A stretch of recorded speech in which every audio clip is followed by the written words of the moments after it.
লক্ষ্মীর ভান্ডার প্রকল্পে বিস্ফোরক দুর্নীতির অভিযোগ ঘিরে উত্তাল মালদহের হরিশ্চন্দ্রপুর। একজনের প্রাপ্য সরকারি অনুদান টানা 5 বছর ধরে ঢুকেছে অন্য একজনের ব্যাংক অ্যাকাউন্টে। এই ঘটনাকে সামনে এনে বিজেপির দাবি এটি কোনো বিচ্ছিন্ন ঘটনা নয়, বরং একটি বৃহত্তর দুর্নীতির চক্রের অংশ, যার শিকার হতে পারেন 300-র বেশি পরিবার।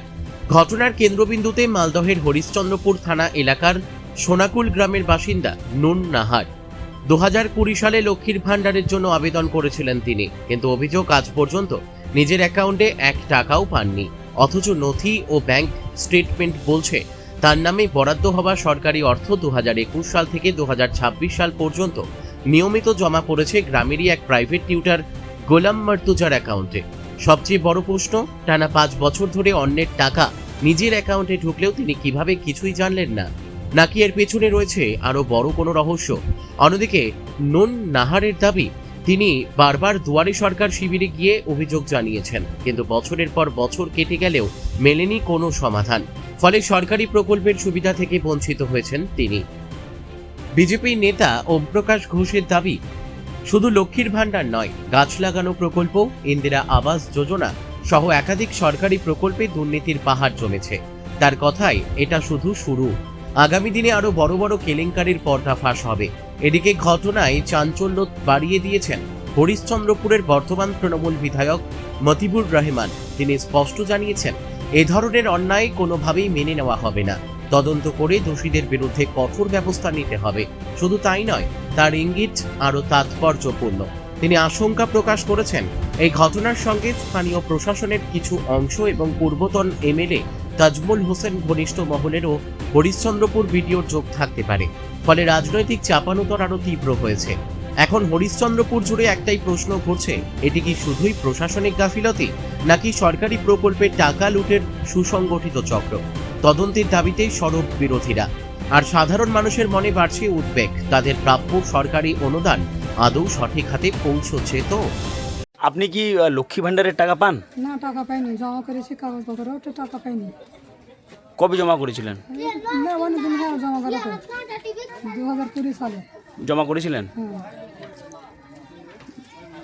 কোন ব্যাংকের অ্যাকাউন্ট জমা দিয়েছিলেন আপনি? State bank. স্টেট ব্যাংকের। কিন্তু আপনি তো লক্ষ্মী ভান্ডারের টাকা পাচ্ছেন, আপনার টাকা অন্য কারোর অ্যাকাউন্টে ঢুকছে, আপনি জানেন না? আমি জানি না, টাকা পাই না তো। না মানে আপনি জানেন যে আপনার টাকা অন্য কারোর অ্যাকাউন্টে ঢুকছে? আমি কেন বলবো? আপনি জানেন না? আপনি খোঁজ নিয়েছিলেন? ও আমি অত ইতারে যাই না, বের ছেলে কি জানি। পাই না তো, পাই না তো, পাই না। মানে আপনি আর জিজ্ঞেসও করতে জাননি কোথাও? না, যেসে করবি বলা কথা জানি। সরকার করেছি, দুয়ারে সরকারে গেছিলেন? গেছিল। আর ওখানে বলেছিলেন, জানিয়েছিলেন? তো হয়ে যাবে বলেছিল, তো কই আমার মাথা লাগাইনি, হয়নি। আচ্ছা আমার কাছ থেকে শুনলাম যে টাকা অন্য অ্যাকাউন্টে ঢুকছে, আচ্ছা। কিন্তু আমি টাকা তো পাইনি। পাননি না? না, যাবো আপনারা দেন তো নেব, পাবো, আর না দেন তো না নেব, না পাবো। এরকম না আমি দেখতে পাই না, আমি তো টাকা পাই না, ভিডিওকে দেখতে পাই না। আমার টাকা আমাকে দেখ, এখন ফেরত দেখ, ওর কাছ থেকে নিয়ে আমাকে টাকা দেখ। আচ্ছা। ভিডিও। কি নাম আপনার? আমার নাম নুন নেহের বিবি। নুন নেহের বিবি। এটা কোন গ্রাম? এটা উত্তর তালসন। বলছি লক্ষ্মী ভান্ডারের টাকা আপনার অ্যাকাউন্টে ঢুকছে, কি বলবেন? না, এই টাকা যে ঢুকছে এইটা আমি জানতাম না, আপনাদের মারফতে জানতে পেরেছি, যার ফলে আমি ব্যাংকে গিয়ে চেক করার পর দেখলাম যে না ঢুকেছে। কিন্তু এই ঢোকা বা এই যে টাকা আসার পেছনে এটার কোনো আমার সম্পর্ক নেই। এটার জন্য আর আমি লক্ষ্মী ভান্ডার আমি একদিন ছেলে পেতে পারি না, এটা আমিও জানি। আর কোনোদিন এটা দেখিনি, যেহেতু আমার ওটা ব্যাংকে, যে ব্যাংকে অ্যাকাউন্ট আছে সে ব্যাংকে ওটা আমার লোনের অ্যাকাউন্ট। যেহেতু আমার কাছে কোনো নোটিফিকেশান আসে না, প্রতি মাসে মাসে যেরকম কিস্তি হয় সেরকম আমি দিতে থাকি।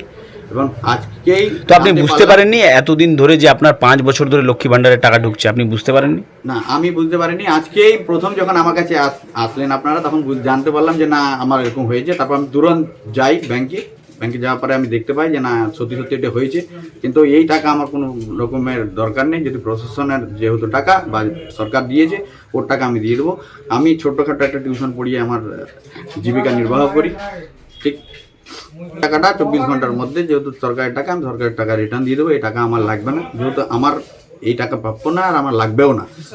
আমার যে টিউশন পড়িয়ে চালাচ্ছি, আমি এখন বেকার অবস্থাতে আছি, টিউশন পড়িয়ে আমার। তো আপনার অ্যাকাউন্টের যেগুলো তথ্য কিভাবে গেল ওদের কাছে, যারা অ্যাকাউন্টে, আপনার অ্যাকাউন্টে তো টাকা ঢুকছে, তো কিভাবে পেলো আপনার তথ্যটা এটা আমি দাদা বলতে পারবো না কিভাবে গেছে বা কিভাবে এলো, যেহেতু আমার ওই ট্রানজ্যাকশনে কোনো নোটিফিকেশন আসে না আমার মোবাইলে, বা আমরা যে লেনদেন হয় শুধুমাত্র লোনের টাকা আমি পে করি প্রতি মাসে মাসে ইএমআইটা এইটুকুই করি, বাকি আমার কাছে কোনো নোটিফিকেশান আসে না বা কোনো রকম ইনফরমেশান আমার মোবাইল SMS এর মাধ্যমেও আসে না।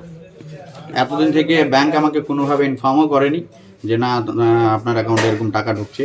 যদি হয়তো আগে থেকে আমাকে ইনফর্ম করতো তাহলে আমি আগে থেকে গিয়ে আমি এটা পদক্ষেপ নিতে পারতাম। আজকে যখন বলছে সেই জন্য আমি গিয়ে ইনফর্ম করলাম ব্যাংকে, দেখার পরে বাকি জানতে পারলাম যে এই ঘটনা। আপনার নাম, আপনার পরিচয়? আমার নাম গোলাম মুর্তুজা, আর আমার পরিচয় হচ্ছে যে আপনার বাড়ি কোথায়? আমার বাড়ি হরদমনগর। ये तो गलत है जे लेडीज का पैसा जेंट्स का अकाउंट में घुस रहा है तो ये तो ठीक नहीं है। ये जो पहले जो यहाँ का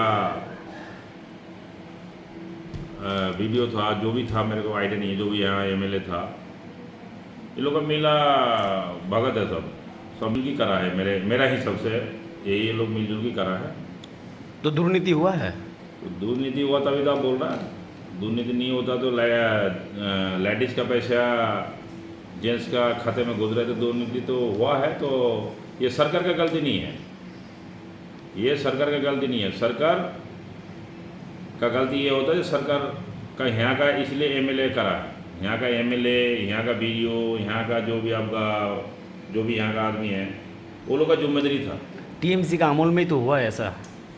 TMC का अमल में नहीं है। अगर हम अभी मान लीजिए सरकार किसी का भी हो, अगर वहाँ का आदमी अगर करेगा तो सरकार तभी तो MLA बनाता है, तभी तो जिला सभापति बनाता है, सब इसलिए तो बनाता है जो लोग चेक करे आदमी को।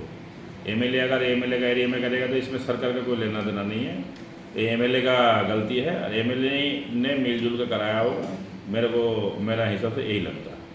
इसका तो मेरा हिसाब से इसको जांच होना चाहिए, और उसको जो भी अगर गलत काम करा हो तो उसको बिल्कुल सजा होना चाहिए। मेरे हिसाब से सरकार को डिसीजन लेके जो भी उसका कर सकते हो सरकार करे। तो गरीब का दोस्त हूँ আমি, তো গরিবের বন্ধু, আমি সবার জন্য কাজ করতে এসেছি, আমি দুর্নীতি করতে আসেনি। আমার যে কোনো পার্টির হোক, CPM হোক, কংগ্রেস হোক, TMC হোক, BJP হোক, যারা দুর্নীতি হরিশ্চন্দ্রপুর করবে ওরা সাজা পাবে। ওরা মনে করছে যে আমি জিতে এসেছি, যে আমি কোনো দুর্নীতি করার লেগে আসেনি। আমি গরিবের জন্য কাজ করতে এসেছি, আর যত পারবো আমি কাজ করব, এটা আমি ভরসা দিচ্ছি বাস। আর এখানে কেউ যদি ভাবে যে আমরা গরিবের টাকা লুটা ফুটা খাবো, কি সরকারের টাকা লুটা ফুটা খাবো, যে আমরা কোনো রোড করছি কি কোনো কিছু করছি, কি আর টাকা ওদিকে কোনো কি ঘরের টাকা কোনো এদিক হইলো, এই জিনিসটা আমি চলে এসেছি। আর এই জিনিসটা হবে না হরিশ্চন্দ্র মাটিতে, আমি মনে করি যে বিলকুল হবে না। দাদা তাহলে তো দুর্নীতি হয়েছে, তাহলে এই হিসাবে তাহলে ये दुर्नीति हुआ है तो हुआ। देखिए दुर्नीति जो सरकार का गलती नहीं है ना, इसमें सरकार क्या करेगा इसमें, आप बताओ। অভিযোগ হচ্ছে আমাদের কর্মীর মাধ্যমে শুনতে পেয়েছি কি লক্ষ্মী ভাণ্ডারের টাকা, যে টাকাগুলো মহিলাদের পাওয়ার যোগ্য সেই টাকা দেখছি পুরুষদের অ্যাকাউন্টে গেছে। এই এখন গোলাম মুর্তুজা বলে এক ব্যক্তির নাম, তার অ্যাকাউন্টে টাকা ঢুকেছে 2021 থেকে 2026 পর্যন্ত কন্টিনিউয়াস টাকা ঢুকে গেছে লক্ষ্মী ভাণ্ডারে। তারপরে এইরকম আমরা শুনতে পাচ্ছি এরকম 350 অ্যাকাউন্ট যে আছে যারা পুরুষ অ্যাকাউন্টে টাকা ঢুকছে। কিন্তু এটা ঠিক আমরা প্রশাসনের দৃষ্টিতে নিয়ে যাব, ওদের সামনে নিয়ে গিয়ে এটা কি তদন্ত করে দেখবে আসল ব্যাপারটা কি আছে। আমরা এর ব্যাপারে আমরা ব্লক BDO সাহেবকেও জানাবো, প্লাস IC-কেও জানাবো, এটার জন্য তো সঠিকভাবে নিরপেক্ষভাবে যেন তদন্ত করে মানুষের সামনে নিয়ে আসা হয়। শুধু লক্ষ্মী ভাণ্ডার নয়, এই লক্ষ্মী ভাণ্ডারের মতো কলা গাছের বাগান, ওখানে কোটি কোটি টাকা তছরূপ হয়েছে, সেগুলোও তদন্ত করে দেখবো। আমরা প্রশাসনকে জানাবো, BDO সাহেবকে জানাবো, এরকম গাছপালার নাম করে টেন্ডার করে কোটি কোটি টাকা এরা তছরূপ করেছে, আদৌ কোনো কলা বাগান হয়নি। ইন্দিরা আবাস যোজনা আছে, ওর মধ্যেও কাটমানি নিয়েছে, সেগুলো তদন্ত করা হবে। এই তৃণমূল সরকার থাকাকালীন এরা সব নেতারাই লুটে পুটে টাকা খেয়েছে। সেই টাকা যে টাকাটা ওরা লুটেছে ওই টাকা ওদেরকে ফেরত দিতে হবে।